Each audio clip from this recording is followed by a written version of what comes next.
యోసేపు, నీవు రాజు దగ్గరకు రావాలి అన్నారు. తాను రాజును ఎందుకు కలవాలో యోసేపుకు ఎంతమాత్రం తెలియలేదు. అయితే రాజు రమ్మన్నాడు కనుక తప్పక వెళ్ళాలి. మొదట యోసేపుకు కొత్త బట్టలు ఇచ్చారు. అతని తల వెంట్రుకలను కత్తిరించారు. రాజు దగ్గరకు వెళ్ళడానికి అతడు పరిశుభ్రంగా ఉండాలి. అదుగో అతడు వెళ్తున్నాడు. చెరసాలకు దూరంగా రాజభవనానికి వెళ్తున్నాడు. రాజు అతన్ని చూసి, యోసేపు, నా కలలకు అర్థం నీవు చెప్పగలవా అని ప్రశ్నించాడు. దానికి యోసేపు, లేదు రాజా, నేను చెప్పలేను, కాని దేవుడు చెప్పగలడు అన్నాడు. ఫరో తన కలలను యోసేపుకు వినిపించాడు. యోసేపు విన్నాడు. అవును, ఆ కలల అర్థం అతనికి తెలిసింది. దేవుడు దానినతనికి చెబుతున్నాడు.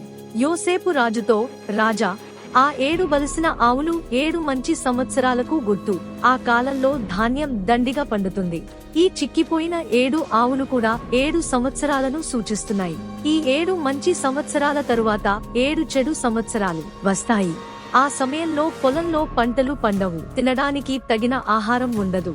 కరువు వస్తుంది. బలమైన సన్నని కంకులను గూర్చిన కల యొక్క అర్థం కూడా అదే అని చెప్పాడు. అందరూ నిశ్శబ్దంగా విన్నారు.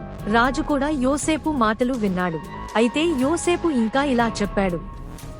రాజా, నీవు పెద్ద గోదాములు కట్టించాలి. వాటిని ధాన్యంతో నింపాలి.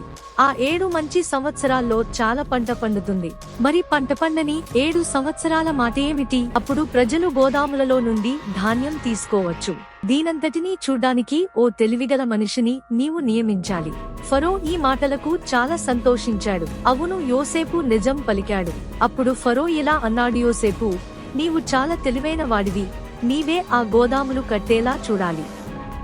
వాటిని ధాన్యంతో నింపించాలి. యోసేపు, నీవే నా ఇంటి అంతటి మీద ముఖ్యాధికారివి. యోసేపు ఆ మాటలు నమ్మలేకపోయాడు. అయితే అవి నిజమైన మాటలు. యోసేపుకు మంచి ఖరీదైన వస్త్రాలు తొడిగారు. అవి రాజుకు తగినవి. అతనికో చక్కని రథాన్ని ఏర్పాటు చేశారు. ప్రజలంతా అతని ముందు మోకరించాలని రాజు ఆజ్ఞాపించాడు. వాళ్లంతా అతని మాట వినాలి. యోసేపు నివసించడానికో చక్కని ఇల్లు కూడా ఏర్పాటైంది. అతడు ఒక మంచి పిల్లను వివాహమాడాడు. అతడు మెడలో బంగారు గొలుసు ధరించాడు. అంతా ఎలా మారిపోయింది అనుకున్నాడు యోసేపు. మొదట నేను ఖైదులో ఉన్నాను, ఇప్పుడైతే వరో ఇంటికి అధికారినయ్యాను.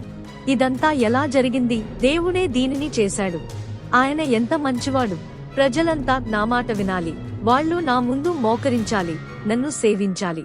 అయితే నేను దేవుని మాట వింటాను. నేనాయన ఎదుట మోకరించి ఆయనను సేవిస్తాను అనుకున్నాడు. మనం కూడా అలా చేయగోరుతున్నామా? స్వభావసిద్ధంగా మన మనసు దీనిని ఒప్పుకోదు. అయితే అది నూతన పరచబడితే మనం కూడా యోసేపు